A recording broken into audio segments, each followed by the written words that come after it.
All right, there you go.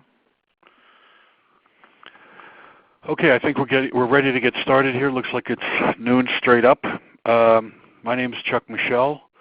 I'm President and General Counsel, volunteer President and General Counsel for the California Rifle and Pistol Association, and also the attorney for the NRA and the CRPA in the state of California. That is my law firm, Michel and Associates. On the call today with me today is Matt Cubero, who is a Second Amendment and Civil Litigation Counsel with Michel and Associates. I also have Joe Silvoso, who is the co-author with me on the California Gun Laws book, which we'll talk about at the end of the presentation. We're watching. I've got a couple people standing by because in previous webinars we've gotten so many questions in that sidebar there that I wanted to have somebody to actually try and answer those questions while Matt or I is talking. So we can try and do as many as we can there. And in fact, on Tuesday's webinar, the questions kept rolling in even after the webinar was over, so we just stayed on the line for a while and answered those questions. The webinar is put together as basically a member service by the CRPA and the NRA. It's produced by them, and then directed, I suppose, by the lawyers at Michel and Associates. So if you're not a member of those groups, I hope you'll consider joining. Today we're going to have a discussion on California's new so-called assault weapon restriction, but we do have a couple of webinars already up on the crpa.org/webinar website, crpa.org, that talks in much greater detail about what the new so-called assault weapon law does and requires, and how to go about registering your firearm or determining whether or not your firearm needs to be registered if that's the way you decide to go. Today we're going to talk, on Tuesday we also talked about California compliant builds, which are the vernacular, the loose description for guns that do not have, or that I should say do have, fixed magazines under as that term is defined by regulations, not as common sense and firearms parlance would describe it, but as the law describes that. So that one way to avoid having to register your firearm by making it so it is not a quote-unquote assault weapon is to have it have a fixed magazine. Another way is what we're going to talk about today, which is featureless builds, so that the features that would turn your firearm into a quote-unquote assault weapon are not the features as those features are defined in the regulations. So you'll get this in a bit when Matt starts talking about it a little bit more. Before we get into the meat of this, I do need to make it sure everybody knows. Please don't confess to any crimes in the little scrolling area there. There's no attorney-client privilege created by this particular webinar. If you think you have something that might be more serious than just trying to figure out what the law is or how to reconfigure your firearm so that you don't have to register it, which is the point of today's discussion and Tuesday's discussion. Call us. We'll give you a free consultation on what you need, or email us is the easiest thing to do. But today's webinar does not create an attorney-client privilege. Nothing that you put in that left-hand column is necessarily privileged. Not that we turn any of this information over to anybody, but let's just not take any chances. We also can't make any formal guarantees that what we're saying today is what 58 different prosecutors and 450 different law enforcement agencies may decide they think the law is. The Assault Weapon Control Act's legacy is one of confusion and in many cases injustice, because folks who don't know what the law requires have inadvertently, accidentally violated it for, since 1989 when this thing was the first incarnation of this thing came out. It's been failing ever since, just as CRPA and NRA and every knowledgeable gun owner knew it would, and their response to that is, well, we didn't go far enough. So periodically they go back and try and go further, and that's what happened last year. So I do hope folks will consider joining the CRPA. It's my pleasure to serve as the pro bono president of that association. It's really changed a lot in the last 3 years since I've been working with Rick Travis there to make it into something that's a much more powerful and effective group for the voice and a more passionate voice for California gun owners. It is the state association of the NRA. So all these slides, by the way, will be on the CRPA website. You can go back and pause this on the recorded version once we get that posted, and it should be up in a couple of days. But both the NRA and CRPA in California do a lot of things together. Everybody knows, I think, about the lobbyist up in Sacramento. There's a lot of less sexy things that go on every day. People seem to be very engaged when it comes to legislation in Sacramento and also lawsuits that we file, and we have dozens of them on file right now. The best way to learn more about that is go to the CRPA website and read the Legal Affairs Report, which really gets into everything that we've done. In fact, a lot of that is in this month's issue of the CRPA Firing Line magazine, which just went out to all the CRPA members of the state. So there's a lot of misinformation out there about what the CRPA and NRA are and are not doing in California. I think that cleared a lot of it up. If you have more questions, contact@crpa.org is the best way to try and get answers. We'll try and batch those, and that would be things aside what you're putting in the feedback column right now. If you're interested in helping us out with some of those lawsuits, we have a number on file and a number that we still plan to file. And anything where there's a viable Second Amendment challenge or other legal challenge, the NRA and the CRPA have already authorized those cases to be filed. Sometimes we need plaintiffs for standing purposes, and so in some cases we're still looking for those. So if you're willing to help out, it doesn't cost anything, but we need volunteers to help us out with that. So if you're interested, shoot an email to potentialplaintiffs@michellelawyers.com, and we'll let you know what's involved and help you screen that. For more information about what's going on in California, what the NRA and CRPA are doing, NRA has launched a standalone web page, landing page, standandfightcalifornia.com. Check that out. Also, CRPA.org has a lot of guides and other information about the new laws. We tried to summarize them to the best, as best we could.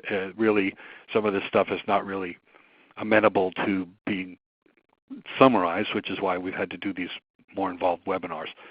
But there is a lot of information there, and the webinars are there as well. So please sign up for their email distributions and help us curate that material. In other words, when you get an email from us, forward it to your gun-owning friends, the folks who care about the right to be able to choose to own a gun to defend yourself or your family, or for sport or for hunting. We need to get more Californians engaged in the fight. There's about 10 million gun owners in this state, but very few of them are actually engaged in the political fight for our right to keep bear arms. If we can get just 1 million of those gun owners engaged, we would have the most powerful voting bloc in the state of California and could start taking back local offices, state legislative district offices, and even some state-level offices. So if everybody pitches in, we may be able to make that kind of a difference. Okay, with that, I will turn this over to Matt to talk about the featureless builds. All right, thanks, Chuck. So guys, welcome back. This is part 2 of a 2-part webinar that we're doing regarding California's assault weapons laws, specifically how you can go about building certain rifles that will not be considered assault weapons based off of California's definition. As most of you are well aware already, in 2016, the legislature enacted Senate Bill 880 and AB 1135. Both redefined the definition of an assault weapon as applied to certain rifles and pistols only, specifically those 2 types of rifles and pistols that are shown there on the slide. With regards to the rifle, a rifle that is a semi-automatic centerfire rifle now that does not have a fixed magazine but has any one of those following features is considered an assault weapon as of January 1st, 2017. And the same goes for the pistols that are listed there. Semi-automatic pistols that do not have a fixed magazine with any one of those prohibited features is considered an assault weapon under California law.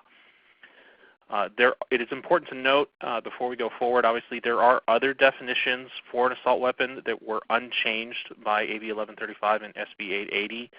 particularly make model assault weapons that are specifically listed by the California Department of Justice and the California Penal Code as assault weapons, certain semi-automatic centerfire rifles with a fixed magazine that's capable of accepting more than 10 rounds, semi-automatic centerfire rifles with an overall length of less than 30 inches, semi-automatic pistols with a fixed magazine that has the capacity to accept more than 10 rounds, certain semi-automatic shotguns with those features listed there, and of course semi-automatic shotguns with the ability to accept a detachable magazine. That remained unchanged under AB 1135 and SB 880. However, it's highlighted in red there because of the Department of Justice regulations has determined that any semi-automatic shotgun that does not have a fixed magazine is also now considered an assault weapon. And then, of course, any shotgun with a revolving cylinder. So regardless of what we're talking about today, it's important to keep these in mind because even if you make a featureless, quote-unquote featureless or quote-unquote California compliant firearm, if the firearm also meets any one of these definitions here, it is still considered an assault weapon under California law. To better assist some of you in identifying whether or not your particular firearm is now considered an assault weapon and must be registered, or is generally prohibited as an assault weapon and should not be registered, or whether or not the firearm is not an assault weapon and does not need to be registered, we put together this chart. It's available on CRPA and NRA's websites. You can sort of go through there depending on whether or not it's a rifle, pistol, shotgun. You just follow the flow chart and answer the questions accordingly, and you'll be able to identify whether or not you have to A, register the firearm, B, shouldn't register the firearm and speak with an attorney immediately, or no need to register it because it's not an assault weapon. One of the options that's available to you if you currently own or possess a firearm that has now been classified as an assault weapon as a result of the changes is, of course, you can register the firearm with the California Department of Justice as an assault weapon. There are some important requirements to keep in mind if you intend to do this. The most important aspect, though, is that in order to register the firearm now considered as an assault weapon, it had to be legally possessed before January 1st, 2017. So what that means is that if you purchased a lower receiver after January 1st, 2017, and then built the firearm up with the intention of registering it as an assault weapon, or you purchased a completed firearm after January 1st, 2017, with the intention of registering it as an assault weapon, you are prohibited from doing so. Do not attempt to register that firearm because if that firearm is in an assault weapon configuration, you are illegally in possession of it because you are prohibited from acquiring it after January 1st of 2017. Outside of registration, there are other options that are available to you under the law. We're going to be talking more detail today about the first option that's listed there, which is modification, specifically how you can make what's commonly referred to as a featureless firearm. But there are also other options. You can, of course, disassemble the firearm. You can sell or surrender it, or remove it from the state. And we also get that, of course, there are those of you out there that for whatever reason you simply will not wish to comply with California law. We understand. We're not suggesting that one particular option is better than the other. Our intention with this webinar is to provide you with as much information as possible to help you make a better decision on what you want to do. With that said, as we talked about in the previous webinar, the first option generally available if you intend to modify your firearm is the removal of the prerequisite characteristics for certain rifles and pistols that are necessary in order for it to be classified as an assault weapon. Specifically for rifles, you can modify the firearm so it's no longer semi-automatic, it fires rimfire cartridges only, or is equipped with a fixed magazine. For pistols, it's essentially the same, the only difference being that there is no distinction between centerfire and rimfire for pistols. So if you ensure that your pistol is not semi-automatic or is equipped with a fixed magazine, it should not be considered an assault weapon as under the definitions that were changed pursuant to SB 880 and AB 1135. So for today's webinar, though, we're not focusing on this because those are the options that we talked about on the previous webinar, which was on Tuesday. So if you want more information regarding any of these available options, please refer to that webinar because this will not be discussed today. Today we will be talking about what are commonly referred to as featureless firearms. So if for whatever reason your rifle or pistol satisfies the prerequisite characteristics that I was just referring to, it is prohibited from having any of the specifically listed features you see here. If it is equipped with any of those features, it is considered an assault weapon under California law. As a result, we're going to be talking about ways that you can ensure that your particular firearm does not have any one of these particular features today. Before we go forward, though, as was the case last time, we're providing this for information purposes only. It's not intended to be legal advice. It's impossible for us to discuss every available product on the webinar. To the extent that a particular product is discussed, we're not providing any endorsements, nor are they be presented in any particular order, especially with regards to the available options for featureless firearms. There are dozens, potentially hundreds of available options. I can think of at least a dozen or so for the pistol grip alone. So of course we can't discuss them all. We will do our best to provide you with as much information to help you identify whether or not a particular product would satisfy California's requirements. The other problem, of course, as we mentioned last time, that the Department of Justice used to issue legal opinions on subjects like this that would help us sort of have a sort of definitive analysis as to whether or not a particular product meets California's requirements. But DOJ, of course, no longer does this for various reasons. One of the reasons being that they didn't want to sort of bind themselves to a particular opinion should they wish to change it later on down the road. And of course today these opinions are generally only issued upon the request of certain designated state and local public officials and government agencies. So with that, let's get into the details here. So the first thing we're going to be talking about is how you can go about building what's commonly referred to as a featureless rifle. If your firearm is a centerfire semi-automatic rifle that does not have a fixed magazine, it is prohibited under California law to be equipped with any one of these features that you see listed here. We're going to talk about each one of these features in more detail here, first going on to the pistol grip. The California Department of Justice has defined a pistol grip as a grip that allows for a pistol-style grasp in which the web of the trigger hand between the thumb and index finger can be placed beneath or below the top of the exposed portion of the trigger while firing. So if you're looking for an alternative that is not considered a pistol grip under that particular definition, several companies have come out with products in an attempt to satisfy that particular requirement. For example, we see here the Sparrow Dynamics CRG-15, the Monster Man grip, the Thorson Customs FRS-15, shark fin style grips, grip wraps, etc. There are plenty of options that are out there that are being marketed as quote-unquote California compliant within the means of trying to have a particular grip that is not considered a pistol grip under California law. What you want to look for basically is that the product must either generally not allow for a pistol-style grasp or requires the web of the trigger hand to sit above the uppermost exposed portion of the trigger. The problem with this is that we generally have no guidance or any sort of definitive information as far as what constitutes a pistol-style grasp. That term is not defined either in California law or the accompanying regulations. And so because of that, the only thing that we have sort of more clear-cut guidance, especially from DOJ, is in regards to where the web of your trigger hand sits in relation to the trigger. So you see two images there. Basically the same rifle equipped with different style grips. That particular line you see is positioned at the very uppermost exposed portion of the trigger. If the web of your hand can sit below that line, that particular grip could very well be considered a pistol grip under California law. So what you want to look for is the web of your hand sit above that line, as you can see in the two different options that are available there on the picture. Moving forward to the next prohibited feature, this is called a forward pistol grip. This is defined as a grip that allows for a pistol-style grasp forward of the trigger. Again, this is not very helpful because we do not know specifically what constitutes a pistol-style grasp.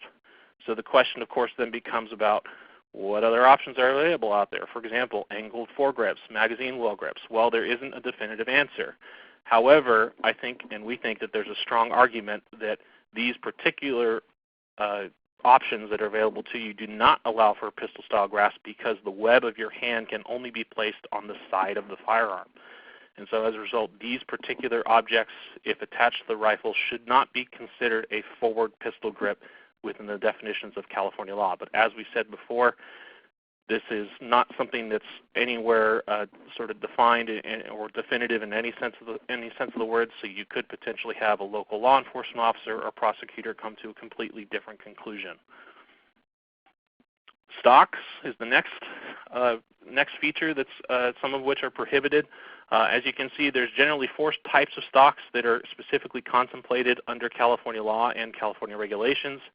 The first one being fixed stocks is defined as a stock that does not move, fold, or telescope. Those are not considered a prohibited feature under California law. What are considered prohibited features for rifles are folding, telescoping, and thumbhole stocks. Folding stocks being stocks that hinge in some fashion to the receiver, allowing it to be folded to reduce the overall length. Telescoping stocks shortened or lengthened by allowing one section to telescope into the other. There is an additional phrase that's been added to the definition that states that on AR-15 style firearms, the buffer tube acts as the fixed part. That becomes important here in a little bit. And then, of course, thumbhole stocks is a stock with a hole that allows the thumb to penetrate into or through the stock while firing. So, if you're looking for alternatives to folding, telescoping, or thumbhole stocks, there, of course, are some alternatives that are available on the market. The most common and probably simplest one would be an A2 style stock, which you see there. It's basically, I think, the clearest example of what constitutes a fixed stock. It does not move, telescope, fold, or in any sense of the word. There are, of course, other options that are available to you, for example, like the Hera Arms stock that we've shown there, which also is a little bit different in that it attempts to replace the pistol grip as well. So, of course, there are options available to you. Just, again, if we're talking specifically about stocks, the key thing here is that it has to meet the fixed definition. So what about adjustable stocks? Well, as I mentioned earlier, there is no sort of definitive answer outside of what the regulations provide. And we believe that because the telescoping stocks have a specific definition with regards to California's assault weapon laws, let me bring that up here, that's on AR-15 style firearms, the buffer tube acts as the fixed part. When you're talking about adjustable stocks, typically the telescoping part is not the buffer tube of the AR-15 style firearm. And so as a result, it should not be considered telescoping within the meaning of the regulations. But again, this is not definitive in any way, shape, or the form. You could have a local law enforcement officer or prosecutor come to a completely different conclusion. So just keep that in mind. Grenade launchers and flare launchers, this is pretty straightforward, we think. A grenade launcher is defined as a device capable of launching a grenade. Very simpler for flare launchers. Typically the difference being the diameter of the tube. Grenade launchers typically 40 millimeters, flare launchers typically 37 millimeters. It's important to note here that even irrespective of the California's assault weapons definition, there is grenade launchers are most certainly considered destructive devices under California law. It's unclear, however, if flare launchers also constitute destructive devices, so mere possession of any launching device that meets the definition of a destructive device is prohibited, regardless of California's assault weapon laws. So I'm not going to go into too much more detail on that, but just bear that in mind. The last one for rifles, flash suppressors. This is defined by the regulations from the Department of Justice a number of ways, and unfortunately in such a way that is very unclear, very obtuse, and really doesn't help, at least I don't think so. There are 3 key ways here that this is defined under the California regulations. The first one being that any device attached to the end of the barrel that is designed, intended, or functions to perceptibly reduce or redirect muzzle flash from the shooter's field of vision. There is also a definition stating that it could be a hybrid device that has either advertised flash suppressing properties or functionally has flash suppressing properties will be deemed a flash suppressor as well. And then, of course, a device labeled or identified by its manufacturer as a flash hider, apparently regardless of whether or not it functions as such. is considered a flash suppressor within the meaning of the California regulations. So the question then becomes, what alternatives do you have? Well, as an example, generally speaking, muzzle brakes, similar devices that are not designed, marketed, or intended or capable of reducing a firearm's muzzle flash should not be considered flash suppressors within the meaning of the definition. I give two examples there. The problem, again, of course, is that the definition that's been provided by the Department of Justice is so vague and so questionable regarding particular devices that it's very possible that local law enforcement and or prosecutors could come to a completely different conclusion. And so, exercise extreme caution with regards to whatever device you intend to install on your firearm, but just bear that in mind. Again, so there are multiple definitions, not just the first one listed there, but also, again, hybrid devices as well as devices that are simply marketed as such are considered flash suppressors. So keep that in mind. So if you're building a rifle with the intention of making it featureless, use extreme caution, especially when it comes to the flash suppressor prohibited feature. So that's it for rifles. So now going into pistols. If you have a semi-automatic pistol that does not have a fixed magazine, it is prohibited under California law from being equipped with any of these following features: threaded barrels, second hand grips, shrouds, and the capacity to accept the detachable magazine at some location outside of the pistol grip. Moving on to the first one, a threaded barrel is defined as a barrel that is able to accept a flash suppressor, forward hand grip, or silencer, but also includes a threaded barrel with any one of those features already mounted on it. And then, of course, some firearms have lugs in lieu of threads at the end of the barrel. The Department of Justice has determined that these lugs are used to attach some version of silencers, and for the purposes of this definition, a lugged barrel will be considered a threaded barrel. So, what are your alternatives? Well, the most simple and straightforward one is to simply replace the barrel with something that doesn't have threads or lugs on it. That's probably going to be the easiest and most simple solution. Alternatively, it might also be possible to permanently attach a muzzle device to the firearm. The Department of Justice has included specific instructions as far as when a particular muzzle device will be considered permanently attached, and that includes full fusion gas or electric steel seam welding, high temperature silver soldering, or blind pinning with the pinhead welded over. So if you have a muzzle device that is not a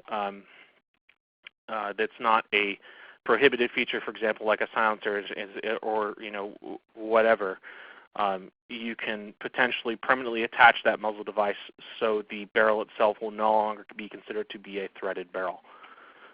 Moving on to the next feature, second hand grips for pistols. This is a grip that allows the shooter to grip the pistol with their non-trigger hand. The second hand grip often has a grip texture to assist the shooter in weapon control. That's the definition under the California Code of Regulations.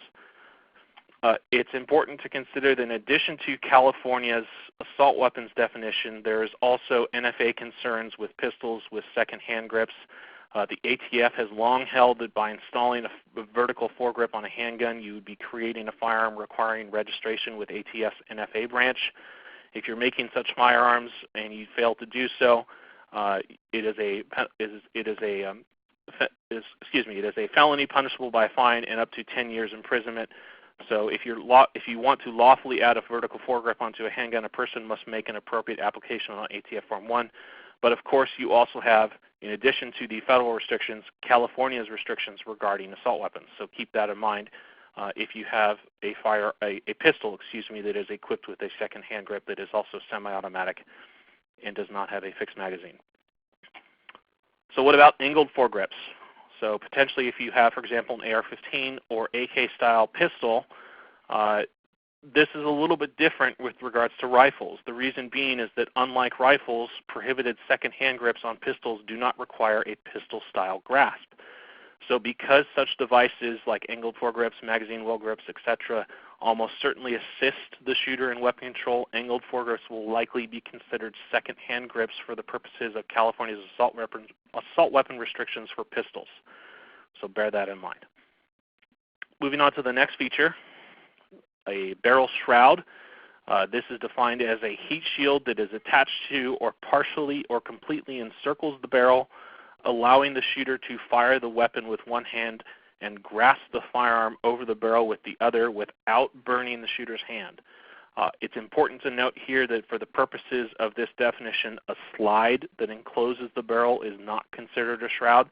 So for example, on common semi-automatic pistols, the mere fact that it has a slide over the barrel would not be considered a shroud within the meaning of California's assault weapons law.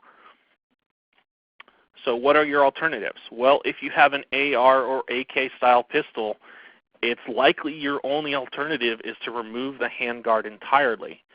This is because those particular handguards at least partially encircle the barrel and allow you to grasp the barrel without burning your hand when firing.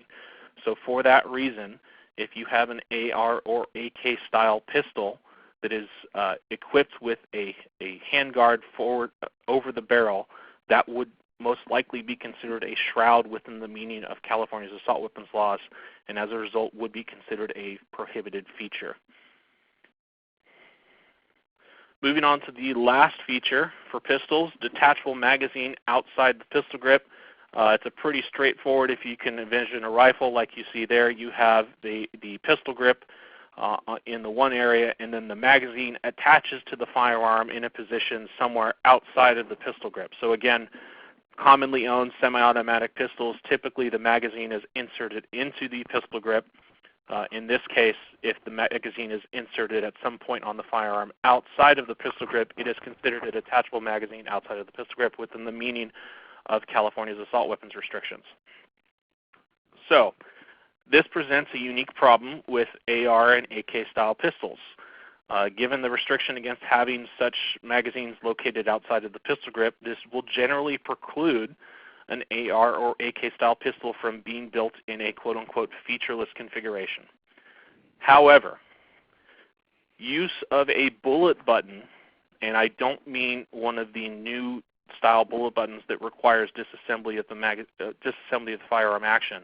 I mean a bullet button that was previously lawful to be equipped on certain rifles and pistols prior to January 1st of this year should resolve this issue, because the magazine will no longer be considered detachable within the meaning of the California regulations. If you recall the difference between a quote-unquote detachable magazine and a quote-unquote fixed magazine, detachable magazines are something that could be released from the firearm without the use of a tool, with a bullet, for example, being considered a tool. So if your particular pistol has one of the older style bullet buttons or magazine disconnect mechanisms that were previously lawful under California law, that should resolve this issue with the fact that the magazine is located outside of the pistol grip, because it is no longer considered detachable as is required under the definition. So if you're building a California compliant AR or AK style pistol, like I said, this will generally require a fixed magazine, while building a featureless AR AK style, building an AR style rifle will generally require a fixed magazine, while building a featureless AR AK style pistol will require a standard bullet button. So that's generally it as far as how you can go about building quote-unquote featureless rifles and pistols. Chuck, did you want to talk a little bit more about the book? Yeah, folks, if you want to know more about this, we've laid it all out in the 5th edition of California Gun Laws. I apologize that this is now basically an annual edition. The legislature keeps changing the laws. There's over 100 pages of new material in the 5th edition of this book. It should be available on Amazon by now. We had to wait until the end of September after Governor Brown either signed or vetoed the laws, to finalize the book, get it to the printer and get it back. So it just came in a couple days ago. We shipped it out to Amazon. CRPA has copies that you can order directly from them.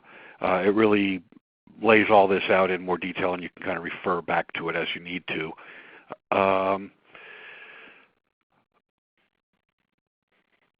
We have a number of webinars planned, and we're open to suggestions. You know, we didn't anticipate how popular these webinars would be. We've had thousands of people register. I think over 10,000 people have actually watched the webinars that are either on the CRPA website or that we put on live. So there's obviously a demand for this, and CRPA and NRA are happy to continue to produce these things and answer the kind of questions that you folks may have. So if you have suggestions on what future webinars should cover, shoot us an email. There's a lot of information about all the other laws, the new ammo law and the 48-hour theft reporting, and our favorite Gavin Newsom's Prop 63 requirements, lending firearms. We have some webinars on that up there now. So take a look. I think you'll find it helpful. We're getting a lot of positive feedback from that, which is why we're happy to just continue to do these. Obviously, we're not happy that we have to. We don't think that the laws make any sense, either as a policy matter or a constitutional matter. And so we will continue to challenge them. And we've had some good success. Ultimately, the Supreme Court is going to have to take one of these cases to answer an awful lot of questions. But we did get the court down in San Diego to recognize that the ban on the possession of magazines that hold over 10 rounds was a Second Amendment violation, and they've issued an injunction. Now we just have to hang on to that. So support from folks like you all is critical to us to be able to fund those lawsuits and file more.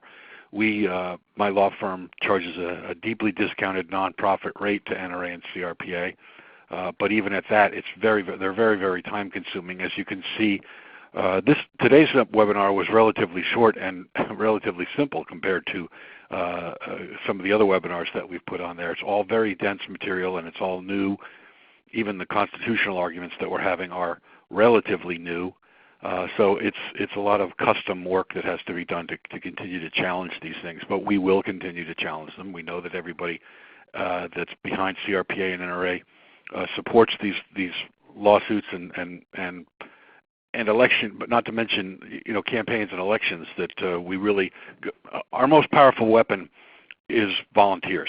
So and people getting out to vote. So to the extent that any of these webinars motivate you guys to get more involved and to donate or join or volunteer, that's great. That's a benefit that we love to see accruing from the presenting these things. So with that, I think that's all the comments we have. We can stay on for a while and continue to answer questions in the field over there with where the questions have been going on for the entire time here. You'll also, at the end of this webinar, be getting some polling questions, which if you don't mind filling out and giving us the information, we keep it anonymous. We're not building profiles of anybody here. We put it in the aggregate as a summary and try and figure out what motivates people so that we can reach out and get more people engaged, so we can try and tailor our appeals to folks so that they will be more inclined to get involved in the fight for our rights, particularly in the state of California. So other than that, I think we're good. Matt, any other closing comments? No, just like I said, guys, if you're interested in learning more about quote-unquote California compliant builds, which specifically have to do with fixed magazines and other modifications regarding a firearm's prerequisite characteristics not relevant to the features, that's discussed in Part 1. That's already available on CRPA's website. This webinar will be available on CRPA's website later today because it's been recorded and will be uploaded here shortly. And so I'll be sticking around to answer a few questions for you guys, but we'll go ahead and we'll stop the recording here and we can go from there. Any other thoughts, Chuck? Nope. Thank you, everybody. We appreciate your support and look forward to hearing from you again, or you hearing from us again. Thanks. So let's give us